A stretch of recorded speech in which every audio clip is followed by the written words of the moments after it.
শ্রীমঙ্গল সবুজ গালিচায় মরানো এক মায়ার নাম। দুচোখ যেদিকে যায় শুধু চায়ের বাগানে স্নিগ্ধতা আর পাহাড়ের কুলঘেঁষে দাঁড়িয়ে থাকা নাম না জানা শত শত গাছ। প্রকৃতির এই শান্তরূপ দেখতে আজ আমরা চলে এসেছি চায়ের রাজধানী শ্রীমঙ্গল। পাহাড়, লেক আর মাইলের পর মাইল চা বাগানের মাঝে হারিয়ে যেতে কার না ভালো লাগে। কিন্তু হাতে সময় যদি থাকে মাত্র একদিন আর বাজেট হয় খুবই কম, তবে কিভাবে ঘুরবে? আজ দেখাবো নরসিংদী বা ভৈরব থেকে সবচেয়ে সস্তায় শ্রীমঙ্গল ঘোরার কমপ্লিট ভ্রমণ গাইডলাইন। কম খরচে যাওয়ার সেরা মাধ্যম হলো ট্রেন। নরসিংদী বা ভৈরব থেকে প্রতিদিন ঢাকা থেকে ছেড়ে আসা পারাবত এক্সপ্রেস সহ বেশ কিছু ট্রেন শ্রীমঙ্গল হয়ে যায়। আপনারা সকালে ট্রেনে রওনা দিলে 2-2.5 ঘন্টার মধ্যে পৌঁছে যাবেন শ্রীমঙ্গল রেলওয়ে স্টেশনে। টিকিট আগেভাগে কেটে রাখলে জনপ্রতি খরচ হবে 180 থেকে 200 টাকার মধ্যে।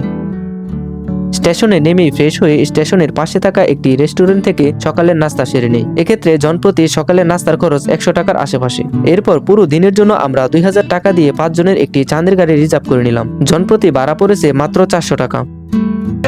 আমরা এই গাড়িটি ভাড়া করছি, সারাদিনে 8টি স্পট ঘুরে দেখাবে। যেটা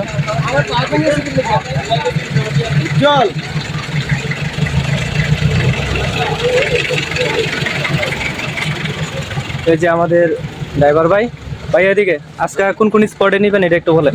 আজকে আমরা যাবো লাওয়াছড়া, মাধবপুর লেক, নূরজাহান চা বাগান, লাল পাহাড়, নীলকণ্ঠ মণিপুরি পাড়া, বদ্ধভূমি, রাবার বাগান। শুরু করবেন কোনটা দিয়ে? শুরু করবো ভাইজান আমরা হয়তো নূরজাহান দিয়ে। যেহেতু আমরা বেশ কয়েকজন বন্ধু একসাথে আছি, তাই রিজার্ভ করে নেওয়াটাই বুদ্ধিমানের কাজ। এতে খরচটা ভাগ হয়ে যায় এবং মনের মতো জায়গায় থামা যায়। আমাদের প্রথম গন্তব্য লাওয়াছড়া জাতীয় উদ্যান। সবুজ পাহাড় আর চা বাগানের দেশ শ্রীমঙ্গল। আর এই শ্রীমঙ্গলের ঠিক কূলেই মাথা উঁচু করে দাঁড়িয়ে আছে এক মায়াবী অরণ্য, লাওয়াছড়া জাতীয় উদ্যান।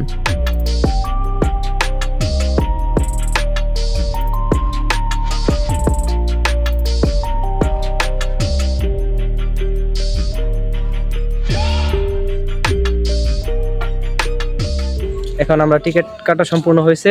কিছুক্ষণের ভিতরে আমরা এই লাওয়াছড়া জাতীয় উদ্যানের ভিতরে প্রবেশ করবো ইনশাআল্লাহ। আমি এই মুহূর্তে আসি হচ্ছে যে লাওয়াছড়া জাতীয় উদ্যান। এটা হচ্ছে লাওয়াছড়া জাতীয় উদ্যান। আমরা এখানে 5 জন আছি।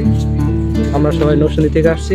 1250 হেক্টরের এই চিরসবুজ বন যেন জীববৈচিত্র্যের এক জীবন্ত জাদুঘর। বনের ভেতরে ঢোকার সাথে সাথে আপনার কানে আসবে ঝিঝি পোকার ডাক আর নাম না জানা হাজারো পাখির কিচিরমিচির। এখানে বড় বড় 3টি ট্রেল বা হাঁটার পথ আছে। আধা ঘন্টা, 1 ঘন্টা বা 3 ঘন্টার ট্রেল আপনি আপনার পছন্দ মতো বেছে নিতে পারেন। চারপাশে তাকালে দেখবেন আফ্রিকান টিকু, গর্জন আর লোহাকাটের মতো বিশাল সব গাছ। লাওয়াছড়ার প্রধান আকর্ষণ হলো বিপন্ন প্রজাতির উল্লুক। পুরো বাংলাদেশে হাতে গোনা কয়েকটা জায়গায় এদের দেখা মেলে, যার মধ্যে লাওয়াছড়া অন্যতম। যদি ভাগ্য ভালো থাকে তবে গাছের মগডালে এদের দাপাদাপি আপনার চোখে পড়বে। এছাড়াও এখানে চশমা পরা হনুমান, মায়া হরিণ আর রাজ গোকরা সহ নানান প্রজাতির প্রাণীর বাস। এই বনের মাঝখান দিয়ে চলে গেছে ঢাকা সিলেট রেললাইন। ঘন জঙ্গলের বুক চিরে চলে যাওয়া এই রেললাইনটি পর্যটকদের কাছে দারুণ জনপ্রিয়। Around the world in 80 days সিনেমার কিছু দৃশ্য কিন্তু এখানে ধারণ করা হয়েছিল। তবে মনে রাখবেন, রেললাইনে ছবি তোলার সময় ট্রেনের ব্যাপারে অবশ্যই সতর্ক থাকতে হবে। প্রকৃতিকে ভালোবাসুন, কিন্তু তাকে বিরক্ত করবেন না। বনে ঘোরার সময় জোরে চিৎকার করবেন না এবং কোনো প্লাস্টিক বা আবর্জনা ফেলে আসবেন না। প্রকৃতির এই নিস্তব্ধতা উপভোগ করতে হলে লাওয়াছড়া আপনার জন্য সেরা গন্তব্য। লাওয়াছড়া জাতীয় উদ্যানের সেই ঘন জঙ্গল আর বন্যপ্রাণীর মায়া কাটিয়ে আমরা আবার বেরিয়ে পড়লাম অজানা উদ্দেশ্যে। এবার আমাদের গন্তব্য চা বাগানের সবুজ গালিচার মাঝে লুকিয়ে থাকা এক নীল দর্পণ, যার নাম মাধবপুর লেক। লাওয়াছড়া থেকে মাধবপুর লেকের এই পথটুকু যেন কোনো শিল্পীর আঁকা ছবি। রাস্তার দুপাশে সারিবদ্ধ চা বাগান আর তার মাঝ দিয়ে বয়ে যাওয়া এই পিচঢালা পথ আপনাকে মুহূর্তেই সতেজ করে তুলবে। মনে হচ্ছিল গন্তব্যের চেয়ে এই পথটা যেন বেশি সুন্দর। চা বাগানের ভিতর দিয়ে কিছুক্ষণ চলাচলের পরই আমরা পৌঁছে গেলাম কমলগঞ্জের মাধবপুর লেকে। পাহাড়ের কুল ঘেঁষে দাঁড়িয়ে থাকা এই কৃত্রিম লেকটি কিন্তু মোটেও কৃত্রিম মনে হয় না। মাইলের পর মাইল বিস্তৃত এই নীল জলরাশি আর চারপাশে উঁকি দেওয়া পাহাড়গুলো আপনার সব ক্লান্তি নিমিষেই দূর করে দেবে। লেকের শান্ত নীল পানি আর তাতে ফুটে থাকা হাজারো শাপলা পদ্ম এমন অদ্ভুত মায়াবী পরিবেশ তৈরি করে আপনি যদি লেকের পাশে উঁচু টিলাগুলোতে উঠেন তবে উপর থেকে পুরো লেকের এই প্যানোরামিক ভিউ দেখতে পাবেন। একদিকে ঘন জঙ্গল, অন্যদিকে চা বাগানের সারি। সব মিলে প্রকৃতি এখানে দুহাত ভরে সৌন্দর্য ঢেলে দিয়েছে। যদি শহরের যান্ত্রিকতা বলে কিছুটা সময় পাহাড় আর জঙ্গলের সান্নিধ্যে কাটাতে চান তবে মাধবপুর লেক আপনার জন্য সেরা জায়গা। প্রকৃতির এই শান্তরূপ মনে এক অদ্ভুত প্রশান্তি এনে দেয়। মাধবপুর লেক থেকে শান্ত পানি আর পাহাড়ের মায়া কাটিয়ে আমরা যখন আবার পথ ধরলাম, আমাদের চারপাশটা মুহূর্তেই বদলে গেল। পাহাড়ের বুক চিরে আঁকাবাঁকা রাস্তা আমাদের নিয়ে যাচ্ছে এমন এক জায়গায় যেখানে শুধু সবুজের সমারোহ। আমরা এখন প্রবেশ করেছি নূরজাহান টি স্ট্রিটে। এখানকার চা বাগানগুলো যেন পাহাড়ের গায়ে সবুজ গালিচা বিছিয়ে রেখেছে। রাস্তার দুপাশে এই দৃশ্য দেখে যে কারো ক্লান্তি এক নিমিষেই মুছে যেতে বাধ্য। এই জায়গাটা এত সুন্দর যে এখানে এসে ছবি না তুলে থাকাটা অসম্ভব। আমরা নূরজাহান টি স্ট্রিটের মাঝখানে কিছুক্ষণ সময় দিচ্ছি। সবাই যার যার মতো করে ফ্রেমবন্দি করেছি এই মুহূর্তগুলোকে। কেউ ছবি তুলছে, কেউ ভিডিও করছে। আসলে এই স্মৃতিগুলোই তো দিন শেষে থেকে যায়। চা বাগানের নীরবতা আর পাখির ডাক মিলেমিশে এক অদ্ভুত শান্তি কাজ করছিল মনের ভেতর। নূরজাহান টি স্টেটের এই মেঠু পথ আর চায়ের গ্রান যেন আমাদের এই সফরের অন্যতম সেরা পাওয়া। ছবি তোলা আর ঘোরাঘুরি শেষ করে আমরা এবার সামনে এগিয়ে যাব। আমাদের এই ভ্রমণের পরবর্তী গন্তব্য আরো রোমাঞ্চকর হতে চলেছে। নূরজাহান টি স্টেটের সবুজ পাহাড় আর চা বাগানের স্নিগ্ধতা কাটিয়ে আমরা তখন বেশ ক্ষুধার্ত। চা বাগানের সৌন্দর্য উপভোগ করতে করতে কখন যে দুপুর গড়িয়ে গেল বুঝতেই পারিনি।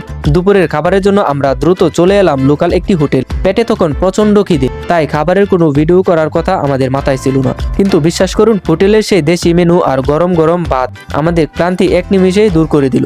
তৃপ্তি ভরে খেয়ে দিয়ে আমরা দেরি না করে রওনা হলাম আমাদের পরবর্তী গন্তব্য বিশাল সেই রাবার বাগানের দিকে।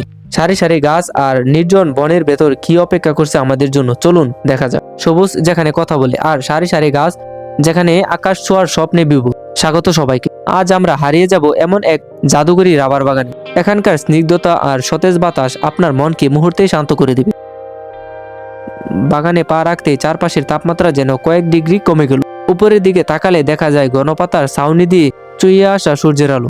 এই যে দেখছেন সারি সারি গাছ, এইগুলোর শৃঙ্খলা এই বাগানের আসল সৌন্দর্য। মনে হয় কোনো শিল্পীর আঁকা ক্যানভাস। রাবার বাগান মানেই শুধু সৌন্দর্য নয়, এটি একটি জীবন্ত শিল্প। এই দেখুন, প্রতিটি গাছের গায়ে নিখুঁতভাবে কাটা হয়েছে এবং এখান থেকে মুক্তোর দানার মতো কষ চুইয়ে পড়েছে। এই কষ থেকে পরে তৈরি হবে আমাদের দৈনন্দিন জীবনের প্রয়োজনীয় রাবার। প্রকৃতির দান কতই অদ্ভুত, তাই না? শহরের কোলাহল থেকে দূরে এমন একটা জায়গায় এসে দাঁড়ালে বুক ভরে নিঃশ্বাস নেওয়া যায়। চারদিকে শুধু পাখির কিচিরমিচির আর শুকনো পাতার মসমসে শব্দ। যারা একটু একান্তে সময় কাটাতে ভালোবাসেন তাদের জন্য রাবার বাগান হতে পারে সেরা গন্তব্য। রাবার বাগানের শান্ত পরিবেশটা পিছনে ফেলে আমরা এখন এমন এক পথে এগুচ্ছি যা দেখে মনে হচ্ছে কোনো শিল্পীর আঁকা ছবি।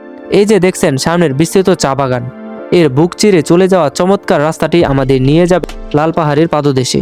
আর এই পাহাড়ের অচেনা পথগুলো চিনে নিতে আমরা মাত্র 100 টাকায় সাথে নিয়েছি একজন স্থানীয় গাইডকে।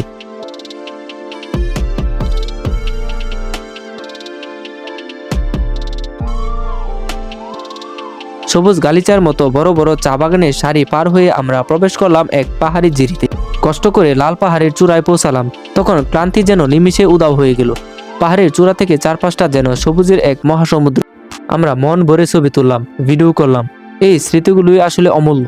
তবে ট্যুরের আসল টুইস্টটা তখনও বাকি ছিল। নামার সময় প্রকৃতি যেন আমাদের বিদায় জানাতেই ঝুম বৃষ্টি নামিয়ে দিল।